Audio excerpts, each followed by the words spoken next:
Cloud. So welcome everybody. My name is Connie Richardson. I'm from the Charles A. Dana Center at the University of Texas at Austin, and really pleased to have you here this afternoon for our third webinar in this series, providing wraparound supports in co-requisite courses delivered online. So this series of webinars has been sponsored by Strong Start to Finish and Education Commission of the States. We're really thankful to them for providing the funding for these webinars. And they were specifically wanting to support online co-requisite students, but really, the information that's been in these webinars, I think those of you who have come to the previous two in the series would agree that really they've been applicable to any students really in any courses, not even, specifically to co-rec and not even specifically to online, but that there are some issues around co-requisite courses and online courses that make some of these issues even more important. Down at the bottom of the screen, you'll see that there is a tiny URL where we've got information from this webinar and from the other webinars, and I'll come back to that in a minute. And it's a couple of places in the slide deck for people who join a little bit later. Also, along the bottom of your screen, you should see the collaborators in this work. So I mentioned Strong Start to Finish, and then I work on the Dana Center Math Pathways work, and the Community College Research Center. If you were with us for the first webinar in the series, Nikki Edgecombe from CCRC delivered that around promoting equity. Carnegie Math Pathways is collaborating with us on this work, and they hosted last week's webinar on fostering connectedness and belonging. And then Bruce Vandal Consulting, which he's working with us on a larger project around co-requisites. So as I mentioned, 4-part series, and this is actually an image, not just of the 4 parts of the series, but also what the box folder looks like that's holding the resources. So that tiny URL, SSTF for Strong Start to Finish, that link takes you to folders for each one. And so if you weren't able to be with us for Promoting Equity, when you go to this link, you'll be able to get to all the Promoting Equity resources, including the recordings. This session will be repeated tomorrow morning, and so that's in all the series we're doing Wednesday afternoon and Thursday morning.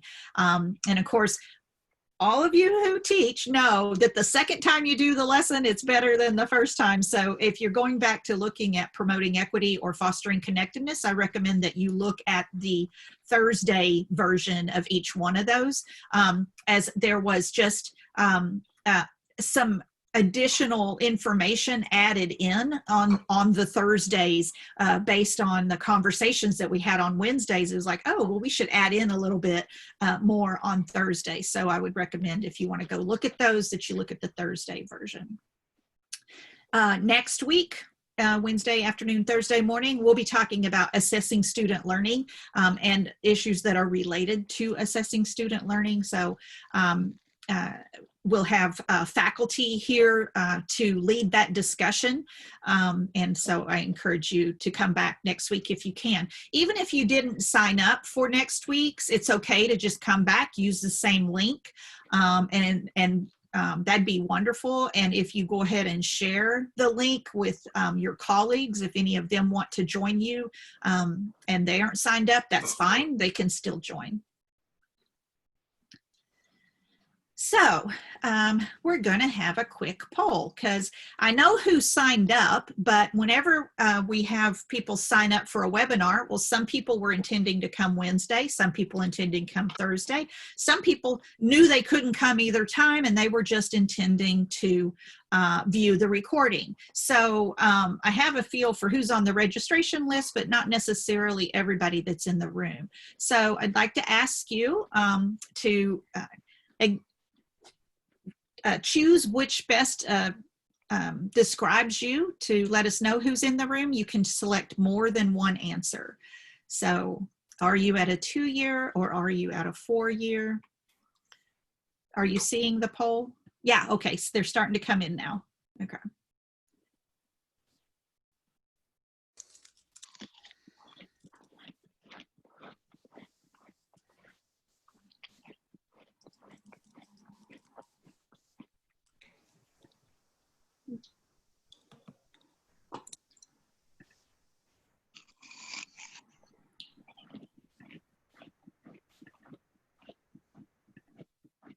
If I could ask you to mute yourself, please, that'd be great. And that kind of reduces background noise. Thanks.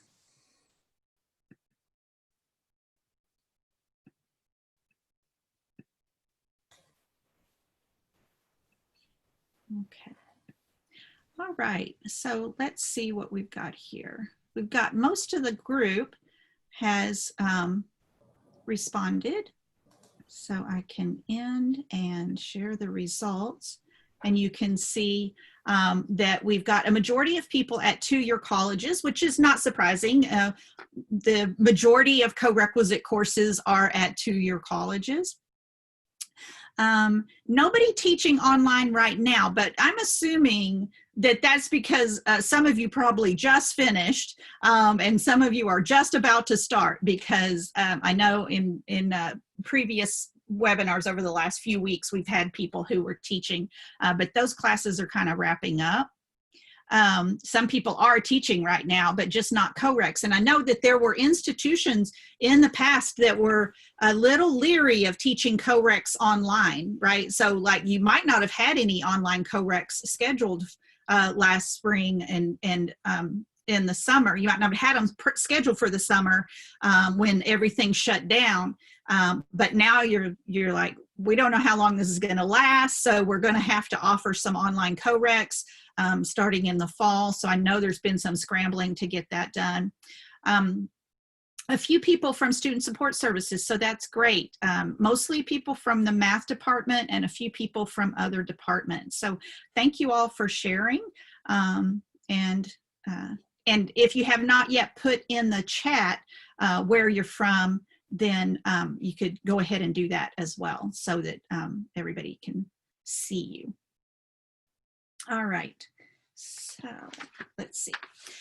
So what are our objectives today? Well, I do want to revisit the equity session just a little bit because I want to think about, we're going to be talking about student supports, which just, I mean, by saying student supports, that means students have needs. But I want to always come back to how we framed the equity session, which is about thinking about student assets, how we can help students leverage their assets so that they build on those, and then that helps take care of some of those needs that they have. So we want to consider what are some ordinary and some extraordinary student needs that we're seeing right now. Discuss serving as the connection for students to connect them with the supports that we have. And then just plan for making those supports transparent and welcoming. So again, down at the bottom, I have that link again in case anybody just joined in. If you want to grab that, tiny URL, and you can get to the box folder.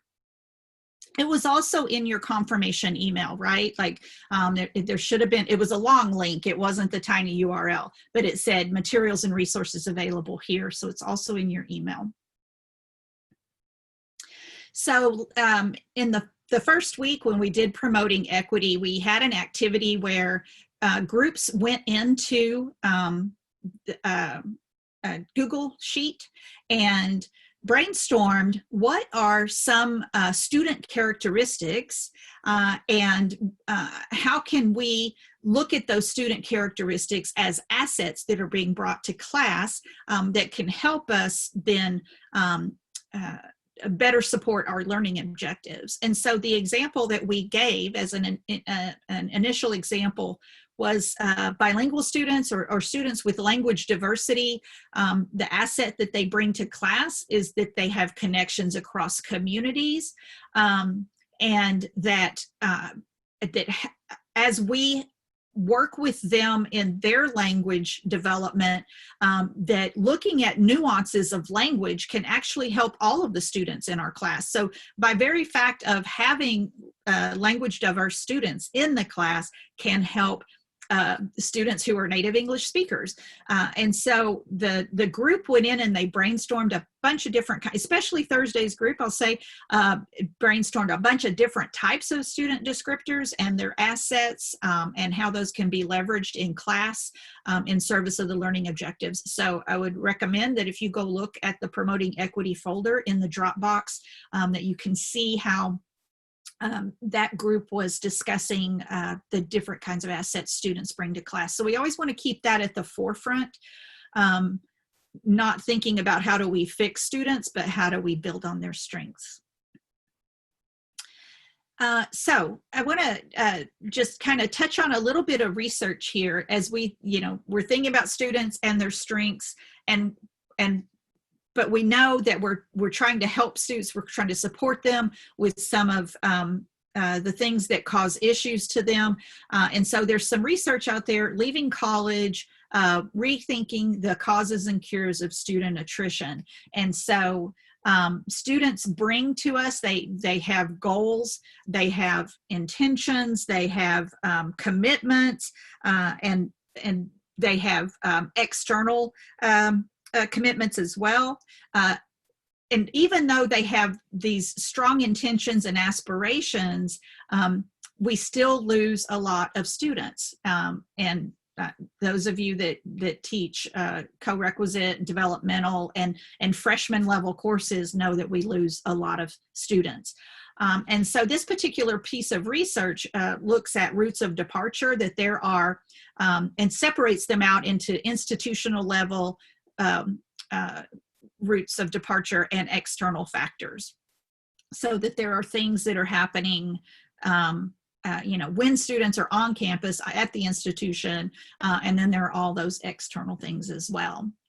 And another piece of research says that really only 34% of students leave college for academic reasons, 66% leave for other reasons. And so if we think about, we spend a lot of time, and rightfully so, we spend a lot of time trying to help students with their academic struggles, and we're going to talk about that today. But really, 2/3 of the students leaving can be attributed to other factors. And so if we want to increase our retention and increase our completion, we really have to think about what those external factors are. It's easy to say, I can't control what happens outside my classroom, or I can't control what happens off campus. But if we don't try to address it in some fashion, then our retention problems are going to continue. So ordinary and extraordinary. So if we just look at ordinary challenges, for example, then students have academic challenges, and we spend a lot of time with those, but they also have financial insecurity, and that ends up manifesting itself as food insecurity and housing insecurity. They have normal stress and anxiety. Community college students in particular, non-traditional students, having children, multiple jobs perhaps, all of those issues, all of those student needs that can impact their academic performance, right? And then what happened? Like students didn't have enough challenges already and enough stress and anxiety already. Here comes COVID-19. And we have to switch to online overnight. Students might be ill themselves. They might be caregiving for others who are ill. If they were working before, hopefully they still have a job, but maybe their hours have been impacted, and that might be their hours might have increased, their hours might have decreased, which goes back up to the financial insecurity, or their hours may have shifted, which then impacts their ability to attend their online classes at the time that they originally intended to. And so if it's impacting their work hours, that could cause further stress to their food insecurity and their housing insecurity. Even before all this happened, there's some research out there that estimates that almost 44% of students are food insecure. And some campuses, that's close to 60% of your students might be food insecure. And estimates range that only 9 to 12% of campuses have some kind of food insecurity supports, like a food pantry or vouchers or anything like that. So that's a big difference. If you've got up to 60% of your students who are food insecure, but very few institutions, very low percentage of institutions have any food supports, that's it's just hard for students to focus academically and do their best work if they're worried about food or if they're hungry. The Hope Center out of California, the Hope Center most recent survey of 40,000 students from 57 California community colleges reported that 19% of those students had experienced homelessness in the past year. And all of that is before COVID-19. All of those statistics are before COVID-19. Just this week, I ran across a survey from the Healthy Minds Network and the American College Health Association asking how has your financial situation been impacted by COVID-19.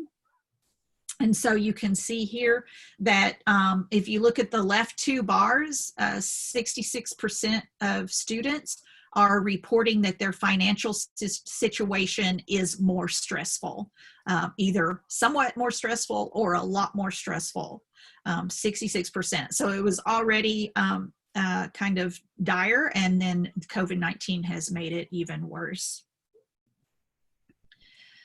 And they also asked about mental health care, and there was a reason why I was really paying attention to the mental health care that I'll get to in a little bit. And so 41.8% of students reported seeking mental health care. Okay, so this is out of all the students that they surveyed, 41.8% of them reported that they have sought mental health care in the past. And of those 41.8%, then the left two bars again, roughly 60% there reported that it has become more difficult. So in a time when it's needed more than ever, it's become more difficult. And so these kinds of situations, I'm sorry, this has been like really depressing so far. I promise it'll cheer up. But these kinds of situations are why it's so important for us to address wraparound supports for our students. So the reason why I was really focusing on mental health care is because a few weeks ago, CCA, Complete College America, had a webinar, and it was about amplifying student voices.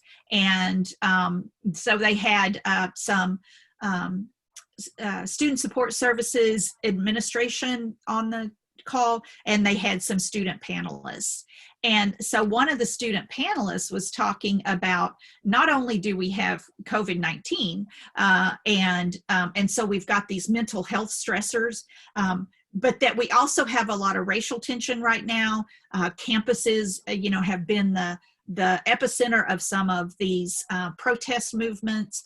And so he was talking in particular about mental health, that if you're going to go to somebody with mental health concerns, if you don't feel like that's a safe space to have these kind of conversations about racial tension, then that's not going to be helpful. And so, making sure that the departments do have diverse supports that represent the student body. And this in particular was talking about mental health, but it really applies to anything, right? If you're going to go to somebody because you're having a financial emergency, even having faculty who look like you is really important to help students feel comfortable reaching out for help. So we're talking about how do students get support. We need for them to feel comfortable getting support. So I wanted to include this message from this student panelist. So what I want to do is go into a little breakout now, and we'll do, when you get into your breakout, do quick introductions, assign a reporter and a timekeeper, and let's say the reporter is the person whose first name is first in the alphabet, and the timekeeper is the person whose first name is last in the alphabet. And then that way y'all don't have to fight over who gets to be the reporter and the timekeeper. And the timekeeper, as you're watching the time, you'll have 10 minutes, but keep an eye on that time so that everybody in the group gets a chance to talk, okay? And here's what we're gonna talk about. How closely do you think these statistics about food insecurity, housing insecurity, mental health needs, how closely do you think these statistics match your campus? And then what other ordinary and extraordinary student needs can you generate? So I mentioned, a few: food, housing, mental health, but what other student support needs are there normally?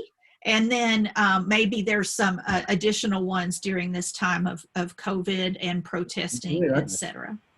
Where's the chat thing? Oh, here, right? I can click on the site. Okay, so we are going to go into breakout where you can talk to each other. So you can, when you get in there, it should automatically unmute you and that sort of thing. So let me, we've got 35 people, so let's go into times 9 and okay. So I'm going to send you into breakout. Keep an eye on the time. You'll have 10 minutes. You will get a 1-minute warning, okay? And I see that the prompt went away. There it is. It keeps popping in and out on me. So do you think these statistics mirror your campus, and what other student needs can you generate? Okay, we'll see you back in a few minutes.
And if you could mute yourself again, please, that'd be great.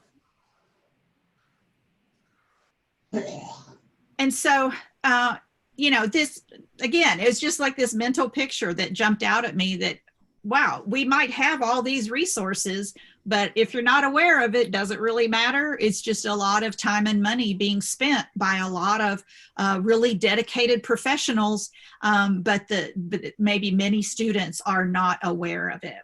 And so, oops, can't get that to advance. I'll try that again. Okay. So jumping back in on our session objectives, we revisited the equity session. We talked about student needs. So now I want to think about how can we serve as the connection? If the students don't know about these services, then how can we serve as that connection? So we're going to do another poll. And let's see. Okay. What's up? So this is a 3-question poll. And so you should be able to scroll to get to all 3 questions. Let me know if that's not the case.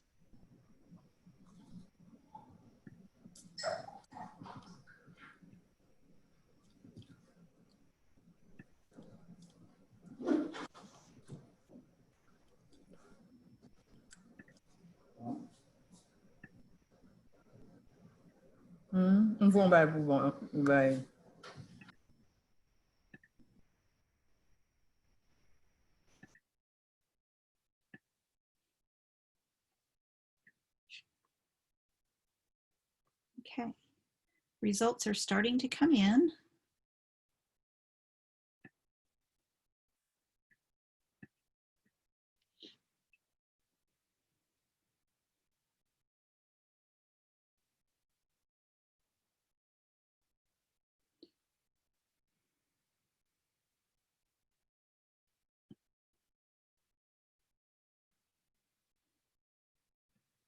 So far, of people who responded, most of them have a food pantry. So that's good because, you know, the statistics nationwide are not good. So it's good to hear. Some of you have it in your syllabus or your LMS. Few people not quite sure whether there's a food pantry on campus. And if there's not one on campus, is there a community-based one nearby that you could refer students to? So far, a pretty good chunk have emergency funds, but some people aren't sure whether emergency funds are available. And then in the mental health services, are they available virtually? Are we not sure? Yeah, okay, great. So most of the group had voted. It seemed to be settling down. So here are the results.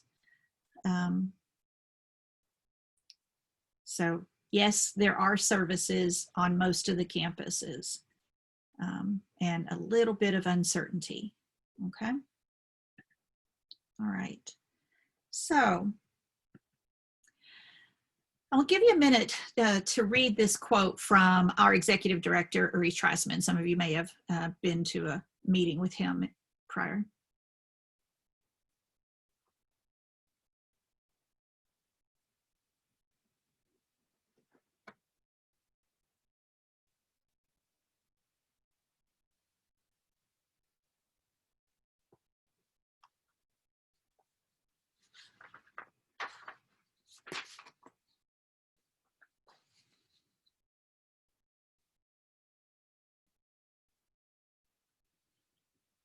So Uri's not saying, and we're not saying, that you have to solve the students' problems, right? You don't have to give your students money to eat. You don't have to find them a place to live. You know, I know that there are people who've done that. They've taken in students who've lost their housing, that sort of thing, but that's not what we're saying. We're saying, most of you indicated that there are services out there, but we know that many times students don't know about those services. And for example, you know, a lot of times there are signs around campus, right? Like there's on the wall of the buildings, it'll say, you know, tutoring services, or it'll say, you know, food pantry, or, you know, it's on the back of the bathroom door, right? That's a place that we all know everybody's going to go to the bathroom eventually. So we'll put signs in the bathroom. But now that we're all virtual, those signs aren't there anymore, right? And so there's not those cues to the students. And if it's in your syllabus, then, you know, that's wonderful. But how often do your students look at your syllabus after the first day, right? And so if a student doesn't need that service, when you hand them the syllabus, they might not think about it again, right? So how can we then make sure that they get the services that they need? Okay, so let's go back into a quick breakout on how can we serve as connectors between our students and available campus supports. Let's see, what time is it? Yeah, I think we've got time for this to be 10 minutes. So go into breakout. And I'm going to, well, let's just stay with the same group, and then that way you don't have to go through the introductions again. Yeah, we'll do that. And let's go like 7 minutes instead of 10. Yeah, okay. All right, so here we go.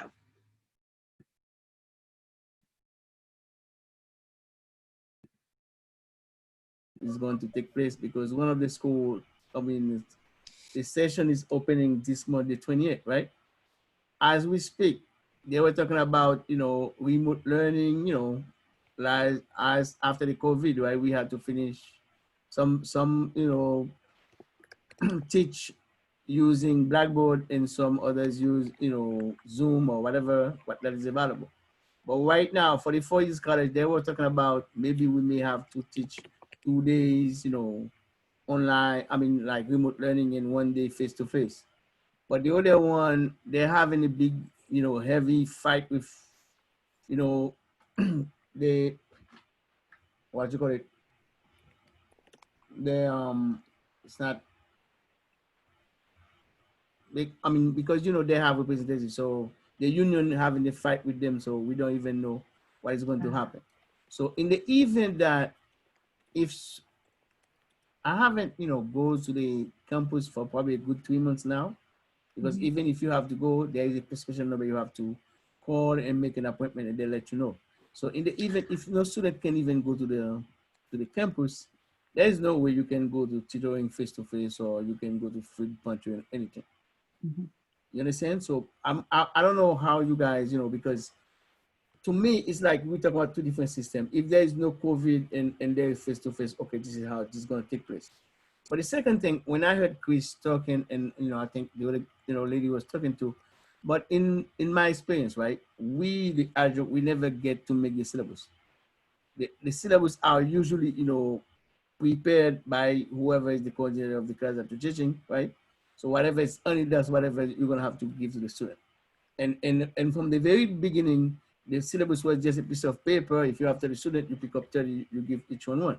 But now the syllabus is just like, you know, a link, right? Or you know, an attachment they send to you. So all you have to do is, you know, so post it on Blackboard, or to, you know, find a way to give it to your student. Right. You understand? So meaning if you have to give a piece of advice, right? You don't get to make the syllabus, that's for one, right? And you have to follow the chair, you know, whatever the way they're going, right? So whichever information, but when you have a chance to see the student face to face, or even, you know, they want an appointment with you, so that's when you get to discuss more, and you sometimes probably get to understand more from the student. It's like, you know, from the workshop that, you know, the first meeting I had with you guys first time, because I heard somebody talking about, well, you know, this is what you don't get to say that to the student, you don't get to do this. But yeah, but for me, like I said, be teaching for a very long time. So I always look at my class as a car or a boat, but I'm the driver. You know what I mean? I'm not gonna disrespect you. I'm not gonna force my way into you, right? but I will find a way, right? Politely to make you drink the pills because I am teaching. So if you're not following me, I don't think that would be a good thing for you, right? I'm not gonna tell you you must do that, right? But I will find, a polite way, like I am your father or I'm your bigger brother, right? So I'm helping you. I'm not the enemy here, right? The class is the trouble. So let's get together to see how, we can, what you think you can do in your end, right? And this is what I can do in my end. So how can we make it happen? So what you said kind of resonates with me in terms of, I was thinking about this in a couple of different ways. And one is that, first of all, we can be proactive in terms of making sure we put information in front of students. And you mentioned the syllabus, even if, like some people, different varying levels of control over what goes in the syllabus, right? So, so some people have more control than others over what they put in their syllabus. And are there other ways we can be proactive? And then there's also the side of being observant and noticing that students are struggling. And maybe that's academic struggles, but maybe it's other struggles as well, right? Like, I mean, if we wanted to go really depressing, we could say, like if we notice bruises and things like that. And so being observant and making sure that we connect students to services in that way. So I'm wondering what came out of the other groups. So Breakout Group 1 had Jennifer and Laura and somebody using their university account.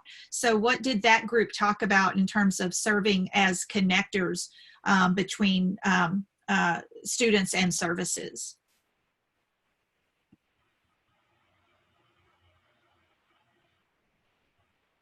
Jennifer or Laura? Jennifer, do you want to go, or Brian? I'm here. Sorry, I couldn't get I'm on multiple screens and I couldn't get the cursor to travel over there for some reason. Oh, I understand. So we talked about the need that when we're available and in person, it's easier to build relationships and get to know them and listen and see those issues. One of my group members suggested a weekly check-in that she started in her class, just a question that says, how are you doing? And it didn't have to be related to class. And that was a way for her to gain valuable information, even in an online environment, about what struggles students were having. We talked about the helpfulness of a warm handoff sometimes when students are reluctant to go seek out services that they know they need and we know we need and we've already talked about, but they're still not going, of physically walking them to that office or that destination, or sending them that way if it's electronically, and then following up with that office to make sure that that student did connect, or at least giving them the chance to reach out. And I think that hits all the big items on our list. Great, thank you. Yep. So Breakout 2 was Amanda, Chris, Francois, and Hannah. Do you have anything to add to the first group? Yeah, I don't know if I can say something, if you guys can listen to. One good thing to me, because when I came to this country, I was already 30, probably 32, 33. And I did college twice in my country. So, and I came back to school here. But I remember one time I have an observation, right, with someone in math, and he came to class about 10 minutes late, right? But I'm a short guy, 5'5", right? And I was in a class, because in my classroom I had about 5 boards. It was about 11 of us, right, on the board. So when the observer come, he didn't know which one he came to observe, right? Because he was asking me, who's the student, who's not? Because one thing I usually like to do, sometimes I succeed, sometimes I don't. It takes more time. I always like to look at my class as a boss or as a boat. So all the students, as long that we all in the boat, we're gonna reach at the same time. But if I don't care how you reach. I don't care you get an A or you get a B, but a pass is a pass, right? And I don't care if you have a C or if you got less than a C, so a fail is a fail. So meaning, do not, get anger, get the best out of you, right? So if something is wrong, right, let us discuss it. Let's find a way, right, to put you on the bus. So meaning, as long everybody, is in the same boat. Sometimes, even if I'm teaching, some students, they kind of shy. They don't want you to call their names, and expose them in front of the student. But I will find my way, even, one-on-one, right, to tell you, oh, what's going on, man? What's happening, right? Because some people, they're sick. some people, they have, family problems, right? But they're not going to just in a wash to tell, right? But at least when you go to them, right? And they sometimes, right, they might give a little something that will let you read between the lines, right? And if you can recommend, tutoring or something else. And I feel like that works it up, because I remember after that happened and he was asking, who's the professor here, right? And later on, I didn't hear nothing. So until next week, and the chair called me and said, Francois, I'm not what? It's one thing I would like to know. I'm not, what is it? He said, can you tell me what is your secret that you had all your students involved in your class?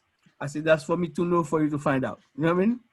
Because I feel like the more you can communicate with your student, right, is the better chance you have, right, to have a good semester with them. Because as long as they participate, right, you have more chance to have more success, for this particular semester.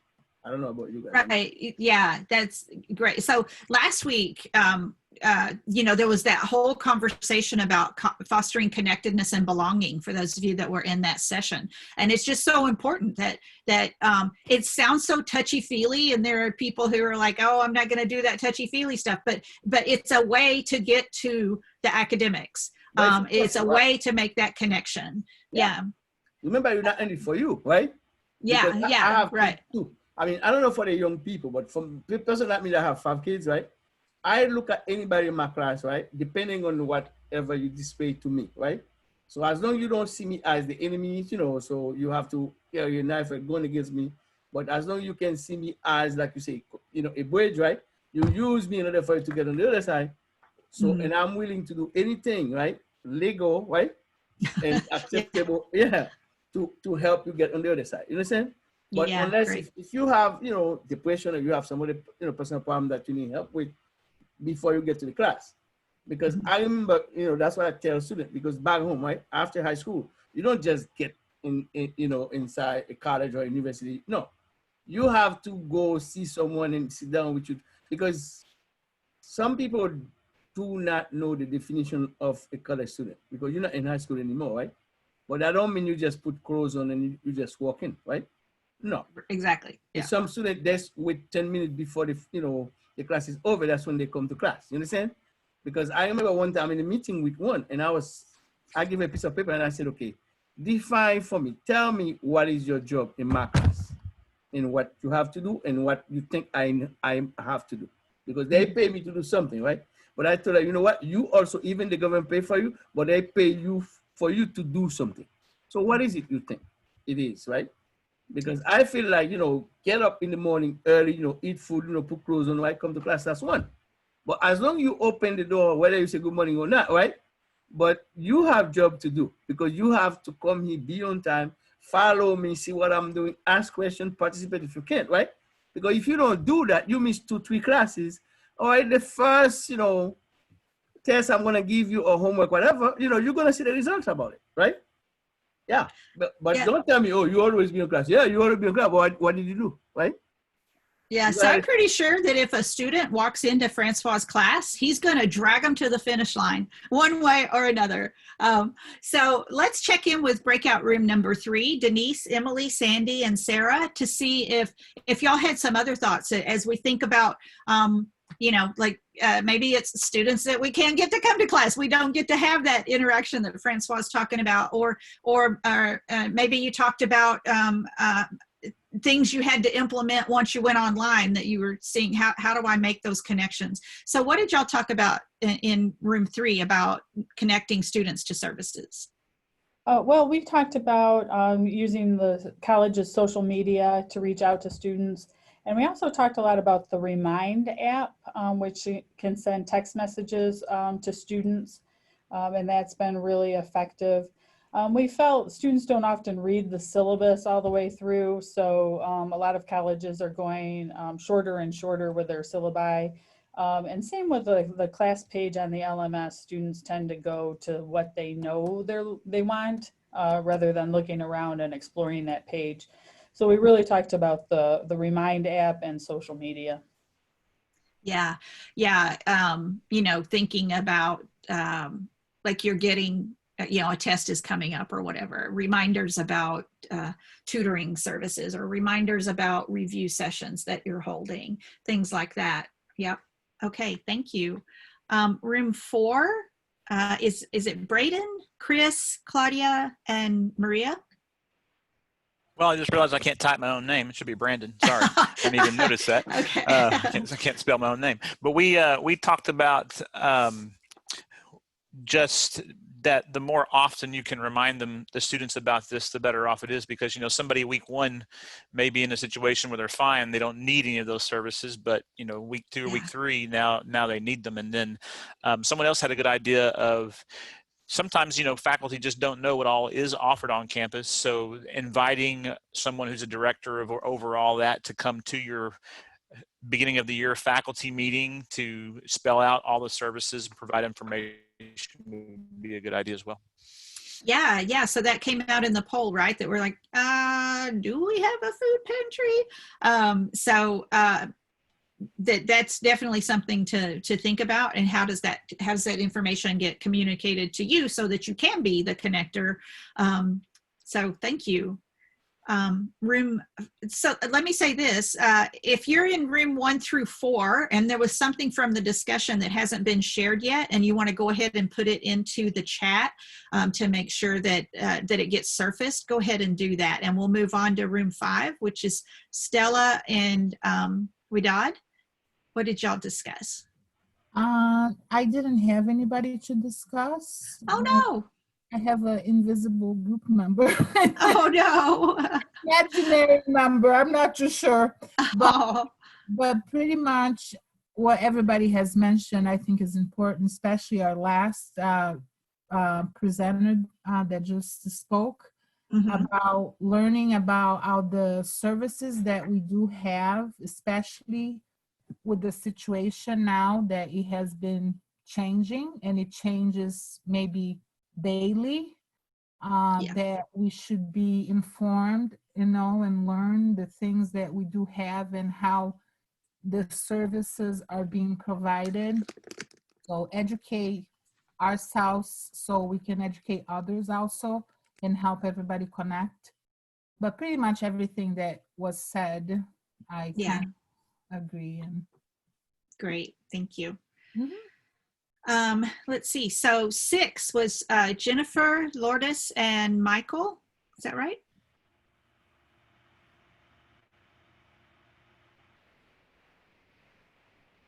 We talked about having just weekly announcements in our online classes about different student support services, or even including maybe a 30-minute video blurb, or seeking out just video blurbs and announcements that we can include just at different times throughout our online classes. Yeah. You know, kind of thinking about what's appropriate, what's kind of at the top of mind right now, what would be the best service to remind students about. You know, there's a you know, the CESI Center, the Community College Center for Student Engagement, and they do the Community College Student Engagement Survey. I've said that's not in the right order, but you know what I mean. The CESI Center. So they did a whole bunch of student videos, and one that really just kind of struck at my heart was this grown man student that talked about that he went to the tutoring center, looked in the window, and couldn't make himself go in. And he had tears in his eyes talking about how he just couldn't make himself go into the tutoring room. And so, you know, there are lots of issues that people have about different help seeking and normalizing help seeking, and just making it explicit in your class, like you were just talking about. If we have, you know, like a topic of the week or whatever, that we're going to emphasize this service this week, and it doesn't have to be a big production, but it's just normalizing help seeking, both academically and non-academic help seeking. Room 7, Beth, Julianne, Kelly, and Peggy. What did y'all talk about? Anything you want to add on? Yeah, we agreed with all these, and one that we really talked about, we were so excited about, was an auto chat feature that was added to the homepage, or the college homepage for students, so that they could ask questions at any time and get answers And I think it would be a great resource for faculty, for students, but we were really excited about that idea, like having that auto chat. Yeah, that's a great idea. Do you know how, is it like 24 hours? I don't believe it's 24 hours right now. They staff it with our Welcome Center staff, kind of that entry information desk staff. But we were talking about how it could be staffed with student support service employees. And when I mentioned I hadn't tried it in the middle of the night, but I believe there's a message that says we'll be back at this time. Okay. Because, I mean, you know, that's when the students are going to try it, right? Is it 3 a.m.? Somebody said that the other day about that they can't meet with their students synchronously. They have to meet asynchronously, but that they were able to group up their students at times that the students could meet synchronously. And they had a group that was meeting at 3 a.m. and it worked really well. Okay, so that was group 7. Room 8, Denise, Kristen, and Sibylla.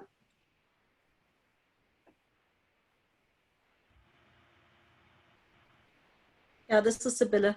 So we talked about some of the above, and then Denise said that she already connected her students to virtual tutors.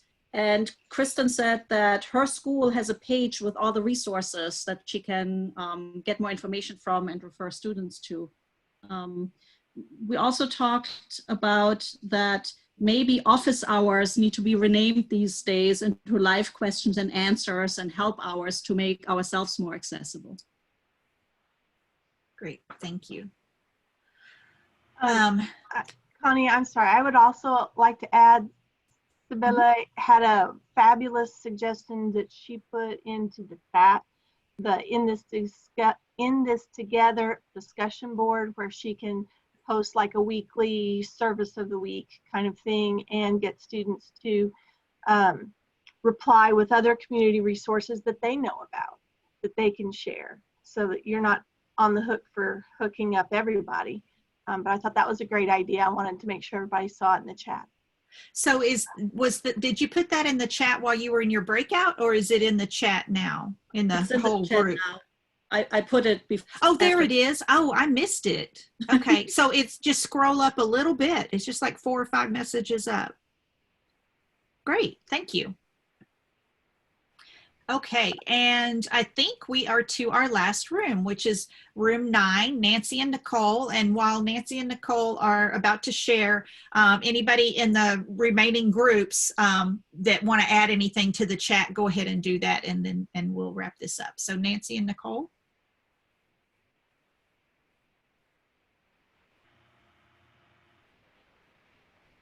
I guess I'll go. Victoria was there with us too, and she mentioned having student groups work on outreach as far as resources at school. So while students might not ask their instructors, what resources do you have? Student to student information would be really good. And I think that might be a nice place for our school to make some progress. Great, thank you. Thank you. We also talked about some instructors are really good about letting their students know what services are available, and some instructors are not. And so while I'm happy to provide that information to my students, I worry about the students who are not getting that information from their instructors. So we talked about how it needs to be a college-wide message, so it's a consistent message. It's not just something that is parceled out by individual instructors, so that all students can take advantage of the sources, and not through email. They don't read their email, so through text messaging is probably the best way to get them to be aware of what's going on. So that's a great idea, Nancy, to think about campus-wide.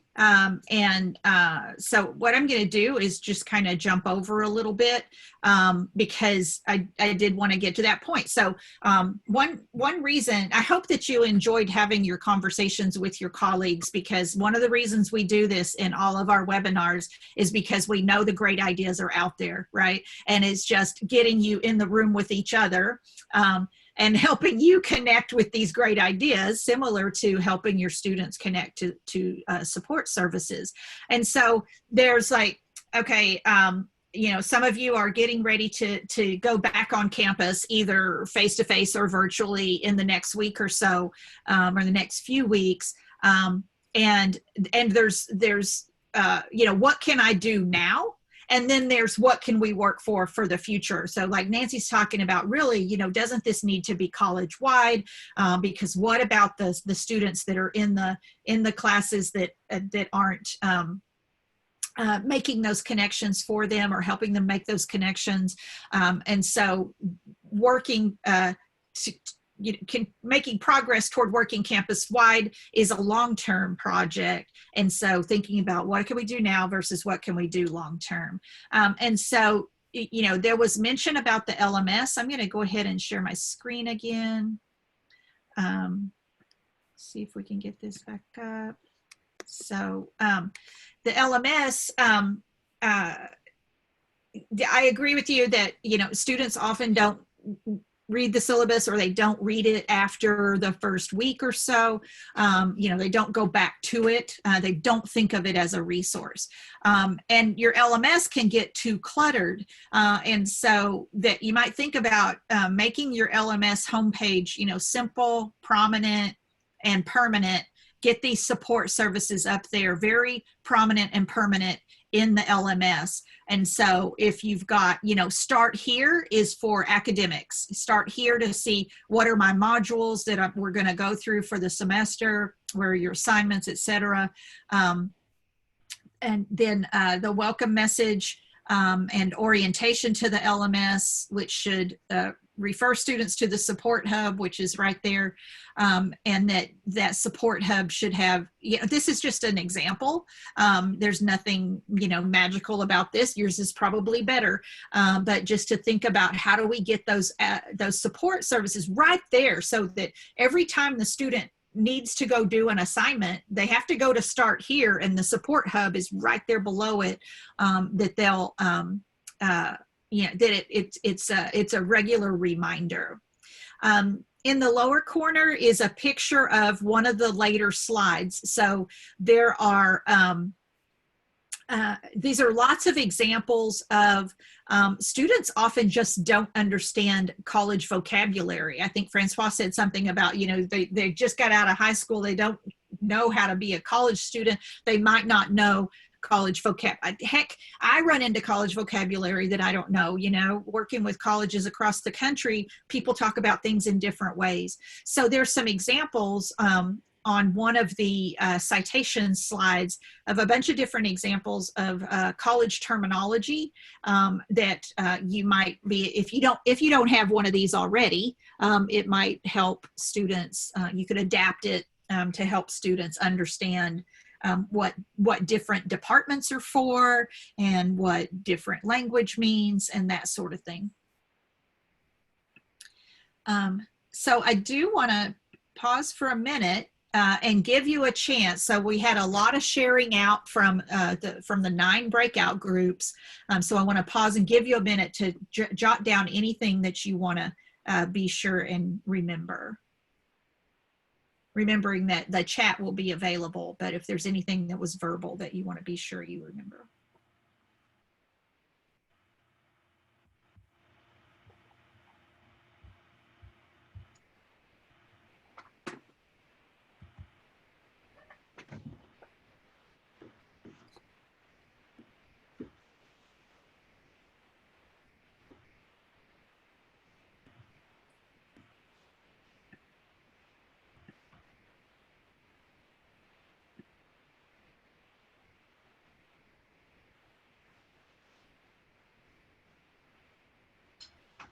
Nancy, is this the slide you wanted? Yes, thank you. Sure.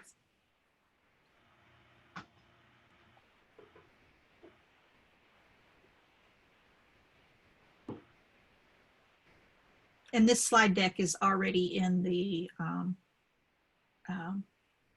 Dropbox folder as well.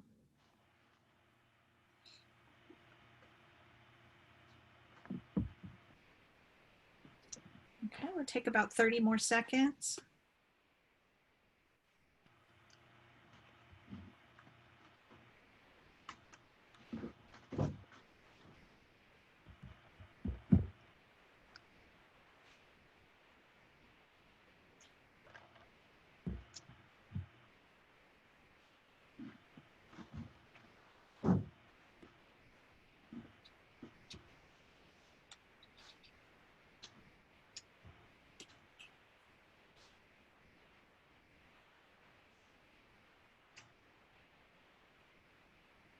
Okay, so I want to go back to this idea that Nancy was talking about, which was working within the department and across campus. So y'all have got a lot to do between now and the start of the term. And so if you could, it was a great idea to have people present at your faculty convocation.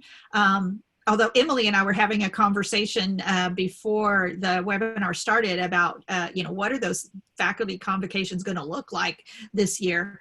But to have the departments provide that information to you, make sure that everybody knows what all the services are. And so it kind of doesn't make sense for everybody to go out and do all the legwork, right? So divide and conquer that legwork. And so I want to give you a minute to think about, work with your department or maybe even across departments, and let's split up the work and make sure that we get students connected. And then, so right now, jot down who are some people that you know you can count on, right? That there are these 3 people in my department that I know they'd be willing to split this work up with me. And so I'm going to contact them when we get off the webinar. I'm going to email them and say, let's get together and share the work in gathering up these resources. And then we can, we'll all have them in our LMS or however you choose to provide those to students.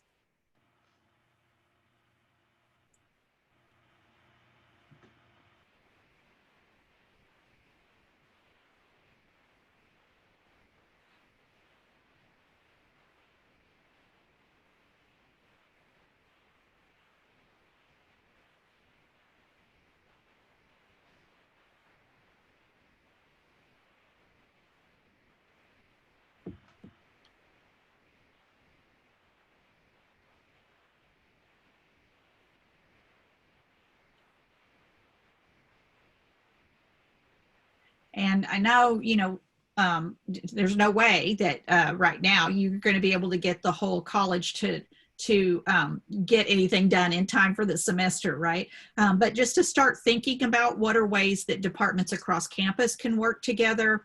That CCA webinar that I mentioned, Georgia State, she had a really great idea that they've implemented.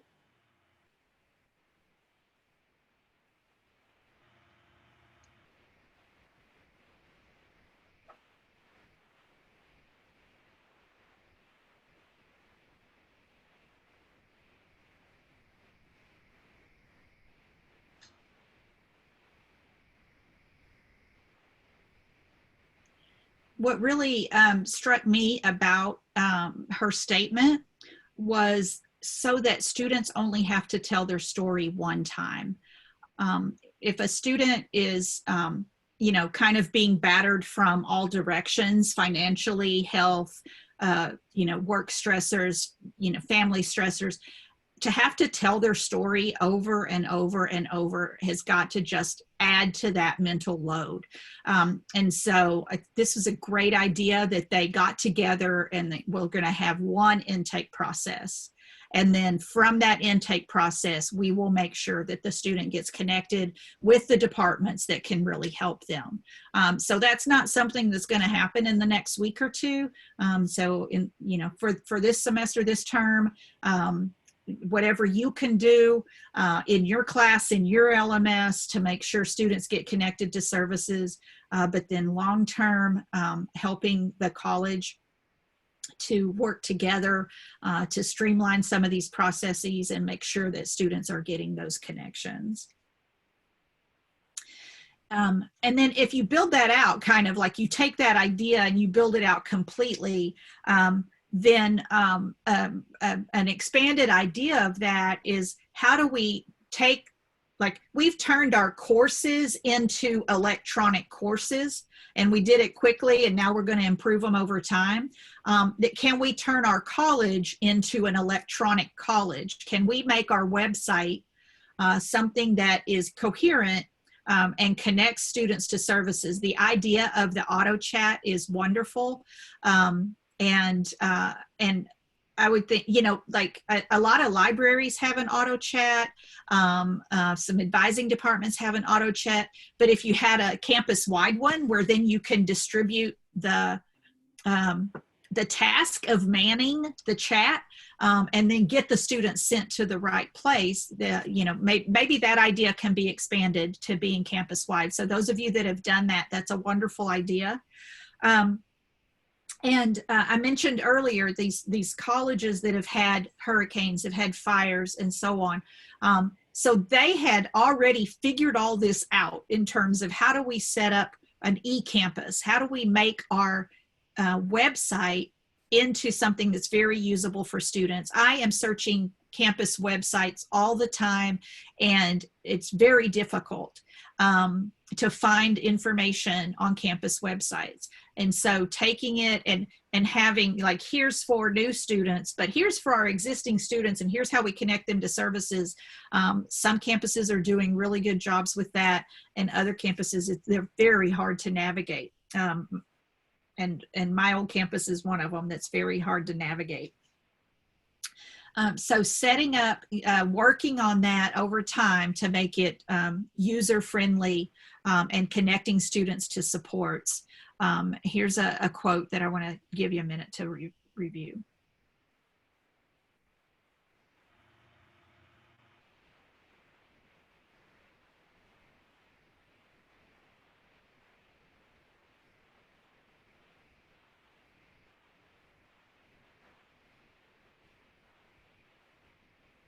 So this was an offshoot of some research about, you know, the difference between what's being offered to face-to-face students and what's being offered to distance students. But what we've learned this year is that all of our students are potentially distance students, and whether they wanted to be or not, right? And so we have to be proactive and get these things set up in advance, under the assumption that everybody might be remote at the drop of a hat. And so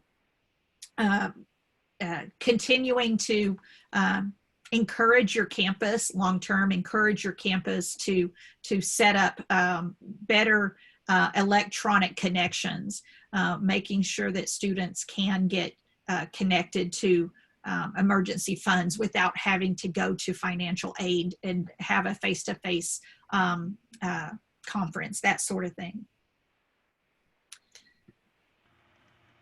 So setting up an e-campus is similar. Setting up an e-campus is similar to setting up an LMS, you know, thinking about it kind of in that same way.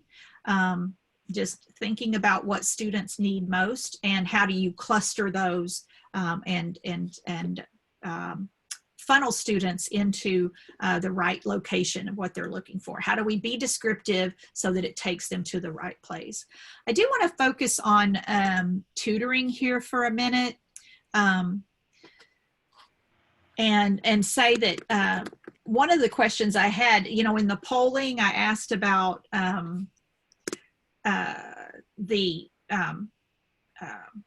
mental health services and food pantry, et cetera. And one of the things I wondered is, like, maybe there are tutoring services that you're not aware of, right? Like, when I was teaching, we had our math department tutoring. We had the student support services had tutoring. TRIO students had tutoring. Student support services had some special tutoring for some other groups. The athletic department had tutoring.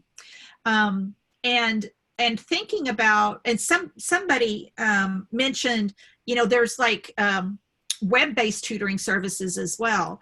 And what worries me a little bit about all these different tutoring services, of course, you want students to have a lot of supports and a lot of resources, but are they tutoring in the way that you intend for students to get tutoring, right? Like if you're doing an active learning class, then the kind of tutoring you would want students to have could be very different than if you have a lecture-based class.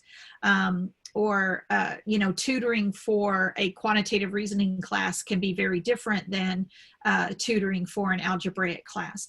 So making sure that the tutors on campus are in tune with the kinds of things that are happening in your class so that they are supporting you in the way that you would hope that they would.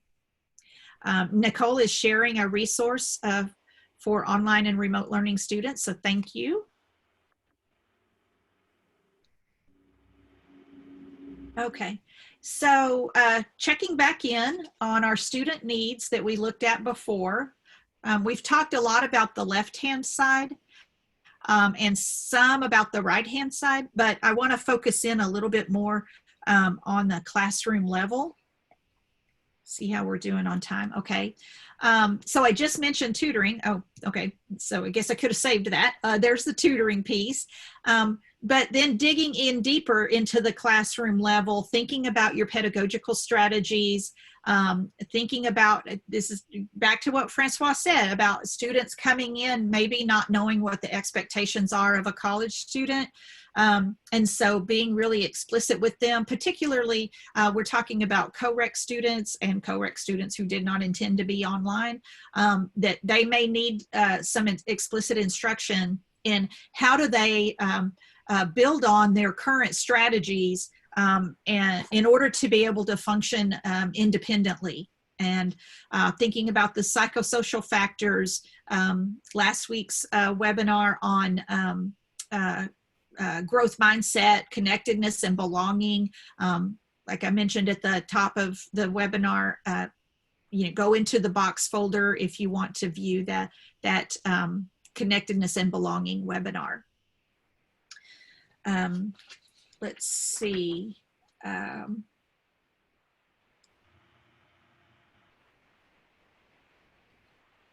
Yeah, okay.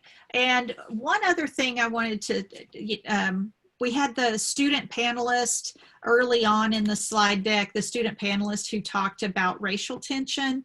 And so I did want to think about some equity-minded practices for teaching.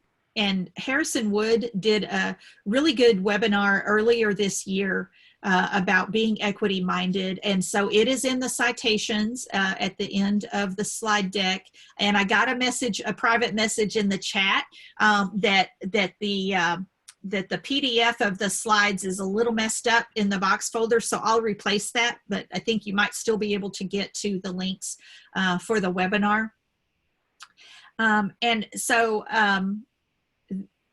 Harrison Wood, we're talking about how it's really important to be conscious of the races of the students that are in your room, because some of your students may have been underserved in the past. And we know that that students of color are more likely to have been underserved in their prior educational experiences. And so if they've been underserved in the past, then they may be more leery about asking for help. They may be more leery about asking for special allowances. So there's some research out there that shows that that some students are going to be less likely to tell you if their computer is broken. Some students are going to advocate for themselves, and they're going to come in and they're going to say, you know, my calculator, my computer, my phone, it broke. I couldn't do my assignment. Can I have an extra day? But other students are not going to be willing to put themselves out there because they've been burned before by putting themselves out there.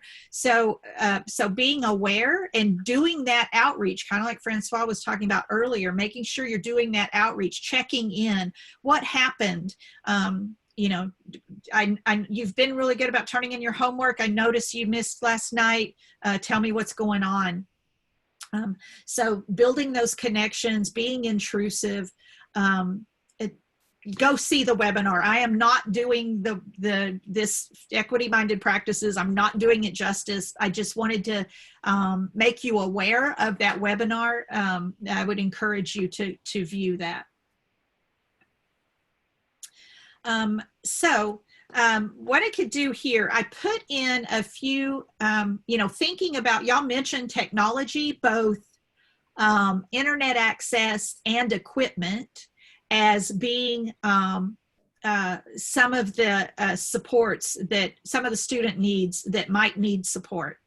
And so I had put in a few slides about this, but I also just want to open it up to the group. If you have some questions that you want to drop in the chat, then we can definitely just go ahead and turn to questions in our last few minutes together. And so I'll go ahead and just talk about this digital divide a little bit until we see if some questions pop up in the chat. So, we see students, they all have phones or tablets or both. Many of them have laptops. But the research shows that almost all students do have phones. But that doesn't mean that they have access to all of the content in your class if some of your content is delivered in a way that's not phone friendly, not mobile friendly. And the other problem is that if the phone is older or less reliable, or even if students have laptops, but they're older and less reliable. And so students that have older, less reliable technology are shown to have lower grades and higher stress. So what happened in March, students had to suddenly do everything by technology, bring your own technology. And so there were vast differences in what students had available. There might be outdated. They might not have internet access, or it's very slow. These are the issues you ran into, right? And in fact, some faculty ran into them. Some faculty didn't have webcams and microphones. The printers. So like if students had been printing stuff out at the lab at school and now they don't have printers at home. They were using the software that was in the computer labs at school and now they don't have access to that. Or they're just trying to operate from the kitchen table, which, I've been in many a Zoom meeting in the last 4 months where people are joining from their kitchen table, or they're joining from their patio to get away from the kitchen table. So just bearing all those in mind and thinking about it, and again, kind of being welcoming and encouraging to your students. This is a statement that some people have added something similar to this to their syllabus or to their LMS, saying, hey, I understand that technology can be an issue. Please come talk to me about it. Okay, so here it is a little bit larger. This is in the box folder. This is not a perfect example. It is just an example that you could adapt if you think it's important and needed for you to include in your syllabus. To encourage students to please don't suffer silently if you have trouble with your technology. So Nicole's talking about businesses, churches, and organizations providing Wi-Fi in their parking lots. We saw a lot of that in Austin. The school district took the school buses and put mobile hotspots in school buses in parking lots around the city. So that's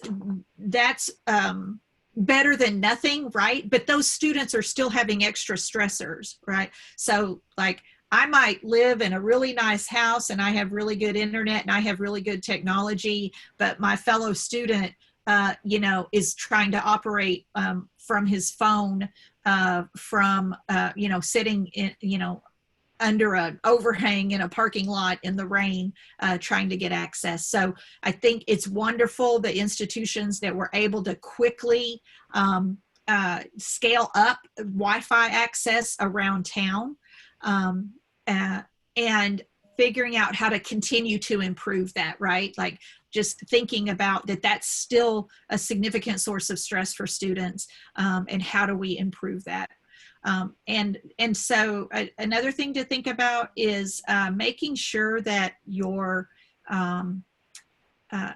that you don't overdo the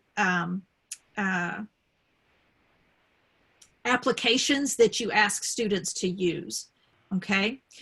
So for example, you know, people were like, oh, here's a great app. Here's a great app. Here's a great app. If you go get 3 or 4 great apps, and their other 3 or 4 instructors that student has also gets 3 or 4 great apps, that student's spending a lot of time figuring out apps instead of figuring out mathematics, or whatever your content area is. And so, you know, keeping it simple, collaborating with the department, collaborating as much as you can across campus, to make sure that that we keep the students' cognitive load on the content rather than figuring out apps or figuring out technology.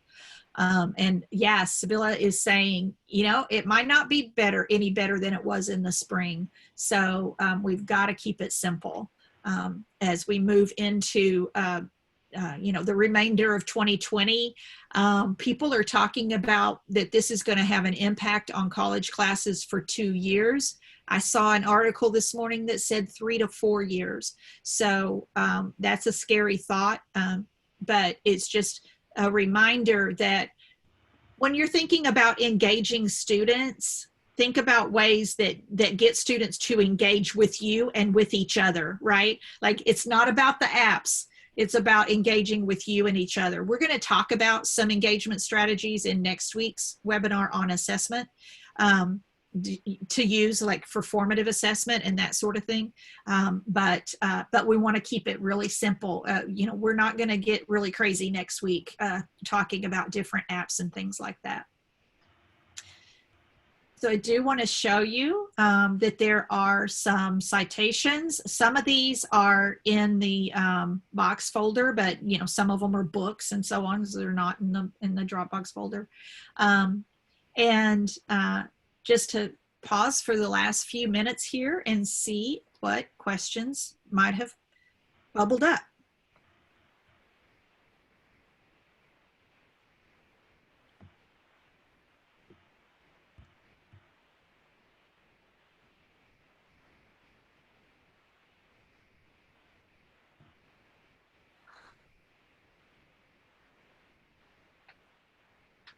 If nothing has bubbled up, I'm going to move on and say that I want to be sure and thank Strong Start to Finish and Education Commission of the States again for sponsoring these webinars for us. I am going to go ahead and stop the recording